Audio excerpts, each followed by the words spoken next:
बंजारा कहानी के मोअज़्ज़िज़ दोस्तों, क्या आइंस्टाइन के मरने के बाद भी इसका दिमाग जिंदा था? साइंसदानों ने इसके दिमाग से ऐसा क्या निकाला कि वो दंग रह गए।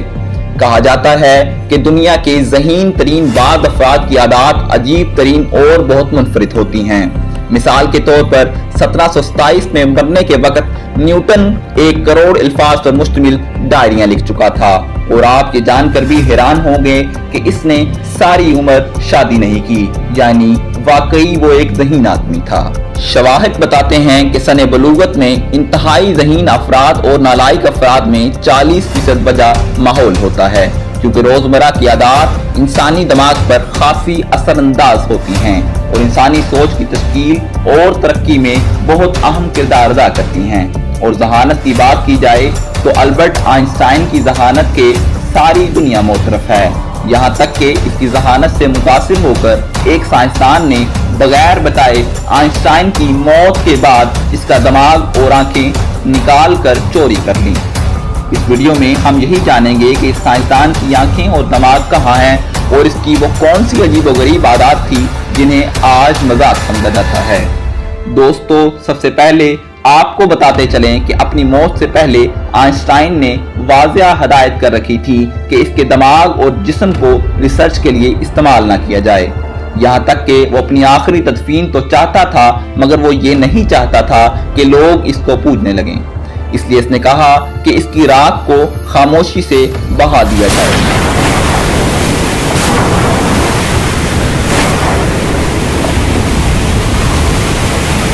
आइंस्टाइन की वफात 17 अप्रैल की सुबह को हुई, और अगर इसे अपनी वफात के वक्त पता चल जाता कि इसके दिमाग और आंखों के साथ क्या होने वाला है तो वो इससे कबल ही खुद को जिंदा दरगोर कर लेता। उसकी वफात के बाद डॉक्टर थॉमस हार्वी नामी पैथोलॉजिस्ट, जो कि इस रात अस्पताल में ड्यूटी पर था, उसने अजीम साइंसदान का दिमाग चुरा लिया।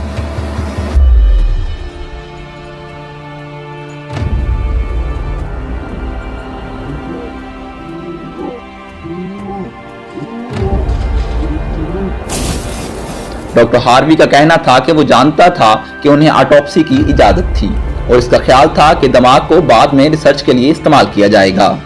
लेकिन बाद में जब रिपोर्टर्स ने मामले की तहकीक की तो उन्हें पता चला कि डॉक्टर हार्वी को ऑटोप्सी करने और आइंस्टाइन का दिमाग निकालने की कोई इजाजत हासिल नहीं थी। कुछ दिनों बाद जब ये राज फाश हुआ तो थॉमस ने आइंस्टाइन के बेटे अल्बर्ट आइंस्टाइन से इल्तिजा की कि दिमाग पर की जाने वाली स्टडी मुकम्मल तौर पर साइंस की मदद और खिदमत के लिए होगी। लेकिन ऐसा ना हुआ और डॉक्टर थॉमस ने दुनिया का अजीम दिमाग चुराने पर ही बस नहीं किया, बल्कि इसके साथ साथ इसने इस अजीम साइंसदान की आंखें तक चुरा ली, जो उसने बाद में आइंस्टाइन के डॉक्टर हेनरी अब्राम्स को दे दी। और ये आंखें ताहाल न्यूयॉर्क शहर की एक लेबॉर्ट्री में एक महफूज बॉक्स में पड़ी हैं, और कहा जाता है कि नीलामी करने के लिए इन्हें जहर आलूद भी किया जाता है। डॉक्टर अब्राम्स का कहना है कि प्रोफेसर की आंखें रखने का मतलब ये है कि इसकी जिंदगी अभी तक खत्म नहीं हुई, बल्कि इसका एक हिस्सा मेरे साथ रहता है। लेकिन इसको भी डॉक्टर हार्वी की तरह अपने पास रखने के लिए कानूनी इजाजत हासिल नहीं थी। दोस्तों, सवाल ये पैदा होता है कि डॉक्टर थॉमस हार्वी ने आइंस्टाइन की आंखें और इसका दिमाग क्यों चुराया? के मुख्तलिफ जवाबात हैं, जैसा कि एक ख्याल तो ये है कि वो आइंस्टाइन के गैर मामूली दिमाग के बारे में जानकर साइंसी मैदान में कोई अजीम दरियाफ्त करना चाहता था।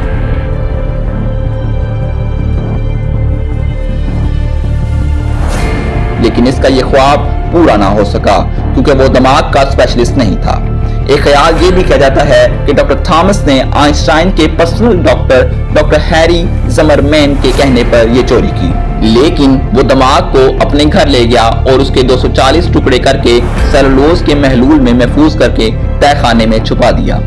ब्रायन पर्ल ने अपनी किताब post card the brain museum में लिखा कि जब डॉक्टर थॉमस की बीवी ने इसको दिमाग गिराकर जाया कर देने की धमकी दी तो वो उसे लेकर मगरिब की तरफ चला गया, जहां कैंसास में इसने एक बायोलॉजिकल लैब में मेडिकल सुपरवाइजर की नौकरी कर ली। इसने दिमाग को वहां बियर कूलर के नीचे एक डिब्बे में छुपा कर रख दिया और फिर वहां से वो मैसूरी चला गया और अपने फारिग वक्त में स्टडी करता रहा। वहां एक 3 रोजा इम्तिहान में नाकाम होने के बाद 1988 में इसका मेडिकल लाइसेंस जब्त कर लिया गया, लिहाजा वो दोबारा कैंसास लौट आया और प्लास्टिक की एक फैक्ट्री में मुलाजमत शुरू कर दी, जहां वो अपने दोस्त विलियम ग्रोस को दिमाग के बारे में कहानियां बना बना कर बताया करता था कि वो दिमाग के हिस्से करके दुनिया भर में रिसर्चर्स को भेजता है। इस तरह बरोज ने लोगों के सामने शेखी बगवाना शुरू कर दी कि वो जब चाहे आइंस्टाइन के दिमाग का टुकड़ा हासिल कर सकता है। 1988 में अमेरिकी सहाफी स्टीवन लेवी ने आइंस्टाइन का दिमाग दोबारा ढूंढ निकाला। उसने कैंसास में पैथोलॉजिस्ट का पीछा किया और एक आर्टिकल में लिखा कि इसने आइंस्टाइन का दिमाग ढूंढ लिया है। इसने डॉक्टर थॉमस से कहा कि वो दिमाग के बारे में एक कहानी लिखना चाहता है, जिस पर डॉक्टर ने पहले तो इसकी मदद करने से इनकार कर दिया, लेकिन बाद में इसने बड़े फख्र से बताया कि वो दिमाग पर एक अजीम स्टडी कर रहा है।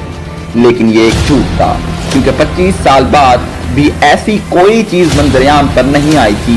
जब सहाफी ने डॉक्टर थॉमस को दिमाग की कुछ तस्वीरें दिखाने को कहा तो उसने कमरे के कोने में मौजूद बेयर कूलर के नीचे रखे लकड़ी के डिब्बे को निकाला, जिसमें दुनिया का ज़हीन तरीन दिमाग था। 2005 में आइंस्टाइन की 50वीं बरसी के मौके पर 92 साल डॉक्टर थॉमस हार्वी ने एक इंटरव्यू के दौरान दिमाग के बारे में तफसील बताई और फिर डॉक्टर थॉमस हार्वी 5 अप्रैल 2007 को यूनिवर्सिटी मेडिकल सेंटर में वफात पा गया। 2010 में थॉमस के वुरसा ने इसकी तमाम चीजें, जिनमें आइंस्टाइन का दिमाग भी शामिल था, वाशिंगटन के नजदीक मैरीलैंड में national museum of health and medicine को दे दिया, जिसमें मुकम्मल दिमाग की ली गई 14 तस्वीरें भी शामिल थीं। जबकि इस वक्त दुनिया में सिर्फ 2 जगह मौजूद हैं जहां आइंस्टाइन के दिमाग के टुकड़े देखे जा सकते हैं, जिनमें से एक मीटर म्यूजियम है, जहां गैलरी में शीशे की स्लाइड्स में दिमाग के टुकड़ों को रखा गया है। अल्बर्ट आइंस्टाइन को ये शक था कि इसकी मर्जी के बगैर इसके दिमाग का मुशाहिदा किया जाएगा, जबकि इसको ये भी पता था कि साइंसदानों को ऐसा कुछ नहीं मिलेगा जो दुनिया में इनके किसी काम आ सके, और वो कभी इसकी गैर मामूली जहानत के बारे में नहीं जान सकेंगे। गालिबन इसी वजह से आइंस्टाइन ने ये कहा कि हर वो चीज जिसकी गिनती है गिनी नहीं जा सकती, और हर वो चीज जो गिनी जा सकती है इसकी गिनती नहीं है। नाज़रीन ग्रामी, कहा जाता है कि दिमाग के लिए नींद अच्छी है, लेकिन आइंस्टाइन ने हद कर दी थी, क्योंकि इसके बारे में मशहूर है कि वो 10 घंटे सोया करता था।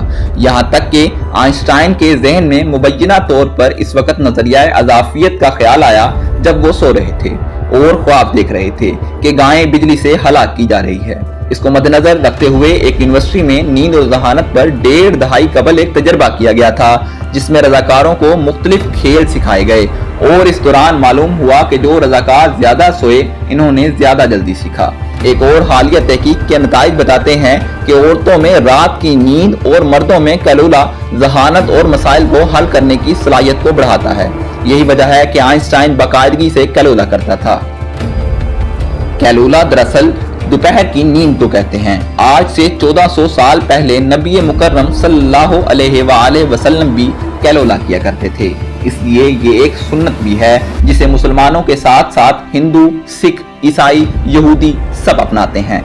ये महज जिस्मानी फिटनेस का मुआवजा नहीं, बल्कि ऐसे बहुत से शवाहिद मौजूद हैं जिनसे पता चलता है कि ज्यादा सोने और कैलूला करने से तख्लीकी यादाश्त और मसाइल हल करने की सलाहियत में इजाफा पैदा होता है। अगर कोई अजीबोगरीब और गैर मामूली हरकत कर रहा हो तो ये भी कहा जाता है कि जाने इसने क्या खाया था।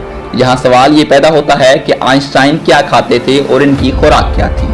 तो इस हवाले से आइंस्टाइन एक दिफाई मजाक करते हुए या शायद संजीदगी से कहा करते थे कि इटली में इसकी पसंदीदा चीजें स्पैगेटी और लेविस्विटा है। इंसानी दिमाग को तवानाई की बहुत ज़रूरत है। उम्मीद करता हूँ आपको हमारी आज की वीडियो पसंद आई होगी। अगर आपको हमारी वीडियो पसंद आई है तो इस चैनल को सब्सक्राइब करें और अपने दोस्तों के साथ शेयर करें, ताकि मज़ीद मालूमाती वीडियोस आप तक पहुँचाई जा सकें।